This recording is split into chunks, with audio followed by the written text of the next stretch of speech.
Saviez-vous qu'il a existé une rencontre incroyable entre la philosophie grecque et le bouddhisme indien? On appelle cela le bouddhisme hellénistique. Tout commence avec Alexandre le Grand. Au IVe siècle avant notre ère, il conquiert une partie de l'Inde et laisse derrière lui des royaumes grecs, comme la Bactriane. Dans ces régions, colons grecs et population indienne bouddhiste se côtoient pendant plusieurs siècles. Et de ce contact naît un mélange culturel unique. D'un côté, la philosophie grecque, marquée par le stoïcisme, l'idée de sagesse, de maîtrise de soi et de recherche d'harmonie. De l'autre, le bouddhisme, centré sur la libération de la souffrance et la voie du milieu.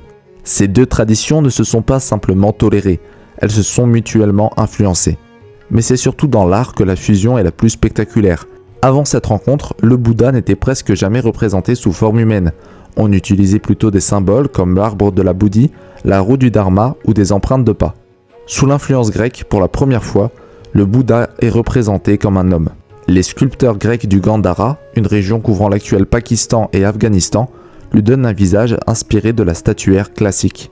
Cheveux ondulés à la manière d'Apollon, drapés rappelant les toges grecques, proportions idéales inspirées de l'art hellénistique, c'est ce style gréco-bouddhique qui a façonné l'image du Bouddha que nous connaissons aujourd'hui et qui s'est ensuite diffusé en Chine, en Asie centrale et jusqu'au Japon. Ce mélange n'était pas qu'esthétique. Les rois indo-grecs, comme Ménandre Ier, auraient même adopté le bouddhisme. Des textes racontent qu'il aurait dialogué avec des moines bouddhistes et adopté certains de leurs enseignements. C'est une preuve que le bouddhisme hellénistique n'était pas seulement une rencontre d'art, mais aussi d'idées et de pratiques spirituelles. Finalement, ces royaumes indo-grecs ont disparu, absorbés par d'autres puissances comme les Scythes ou les Kushans. Mais leur héritage reste immense. Sans eux, le visage universel de Bouddha tel que nous le connaissons n'aurait peut-être jamais existé, et le bouddhisme n'aurait peut-être pas eu la même portée visuelle et culturelle dans le monde.